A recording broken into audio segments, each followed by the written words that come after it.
Hello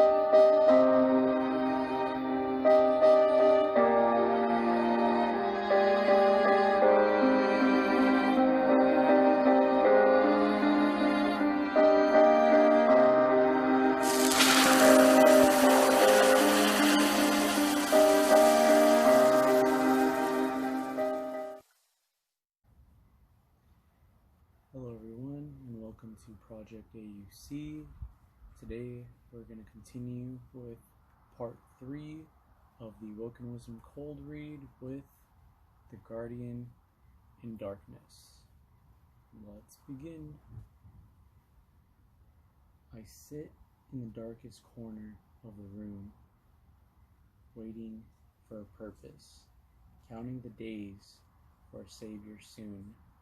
But things are still kept worse. There's no longer a meaning to be alive. It all seems pointless when I'm not motivated to thrive. No one will save me from my sadness. I've been through so much trouble and it keeps getting doubled.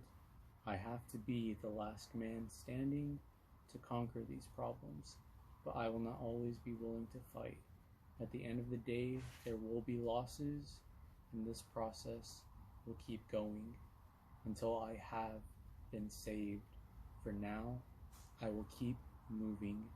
When I'm led to a guardian, my dilemmas will be paved because this guardian will show me the way to start the new change in me. Instead of counting the days, I will make the days count to be me. My struggles will show my flaws, but my courage will make me stronger. I may often have my fails, but in life there will be someone making my passion grow longer. I am the one standing tall. The darkness will fall, for the guardian has shown me the light and has opened my heart and mind to lead this change and make things right. Now I have become the one to teach those who are lost for how to survive the worst and guide them to a greater path that will make them a stronger unity by pressing through and having a secured future. So do not ever let the darkness consume you. It will deprive you of your happiness. Open yourself to these guardians to make a change in you. Then in time, you will feel victorious.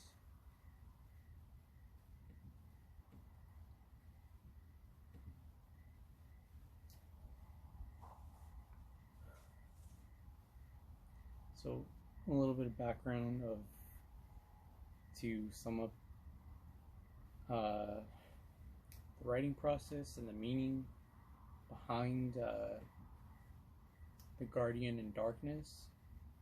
So the dark days in our lives give us the most false hope in the efforts of stepping through this phase of life. The only last resort to save us from our own demise is the light that enlightens our soul. So, I ask you right now, who is the one that saves you from the darkness? A friend, a family member, or is it you? Either way, there is a guardian watching over you, and they are protecting you in ways you never knew. Even if all hope seems gone, there is still more that you can have. You're not done yet. The guardian will always be there in the right moment of your darkest times. So moving forward to discussing more about the writing process of The Guardian in Darkness, kind of wanted to touch on that again, saying the only person that can truly know you the most will always be yourself, because certain times in our life we keep the most crucial things to ourselves, and it's very rare that we speak with more than one person about the very crucial times in our life. And that may be because we're afraid of what others will think or what they'll say, or even that they may not even care enough to help you all the way through. And this can cause many of us to keep certain things bottled up, and it might not be enough for someone else to help you. And that's why you gotta start looking at it as, what can you do to really help yourself in a situation? And the answers may not come right away, but you have to fight through the dark times as a strong and courageous guardian that will reach a victorious moment in your life. So now moving forward with the filming process. So the scenery was drawn to capture a perspective of walking down a path to later on open a door to the lights.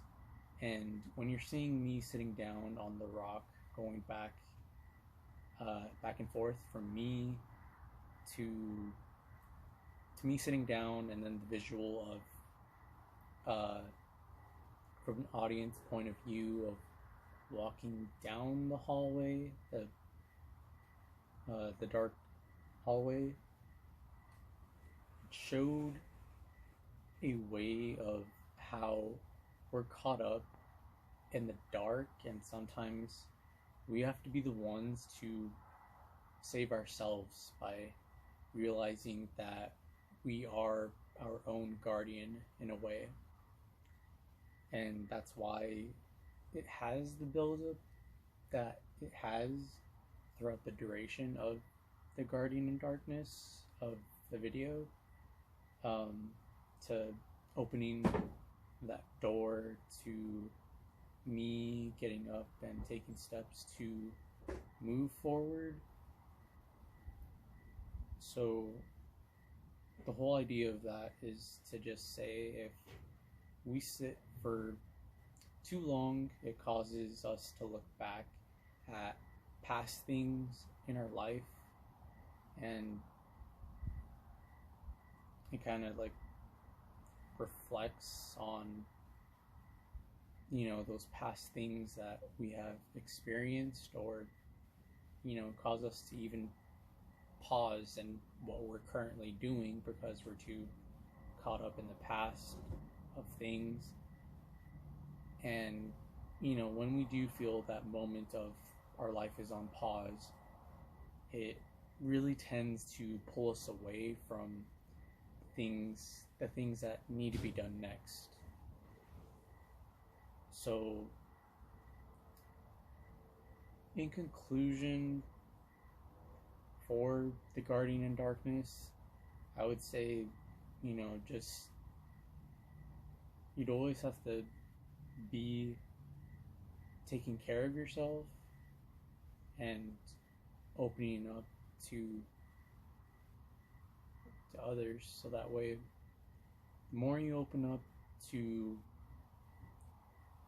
people around you, that's going to benefit you more as much as it will others, because sometimes you never know if someone else is going through a similar struggle in life as you are, and if you've seen that you've overcome your battles and you've won, and you see someone else struggling, it's always good to be there to help someone in very challenging times. And you're always going to know all of your lessons, experiences, struggles like no one else ever will. And that's truly what makes us unique in life.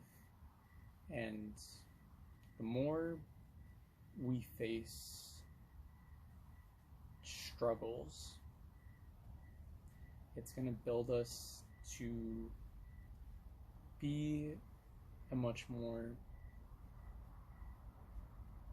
courageous guardian to fight the things that we have to fight in the dark just to make it into the light.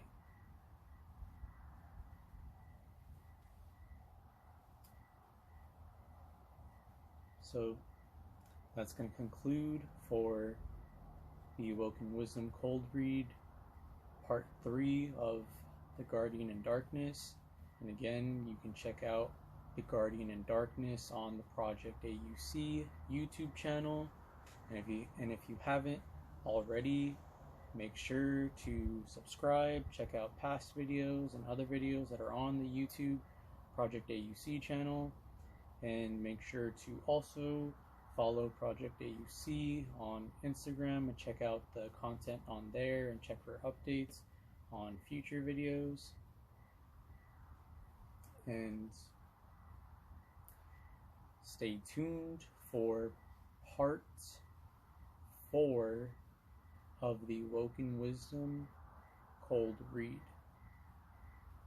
And remember, always uplift for change.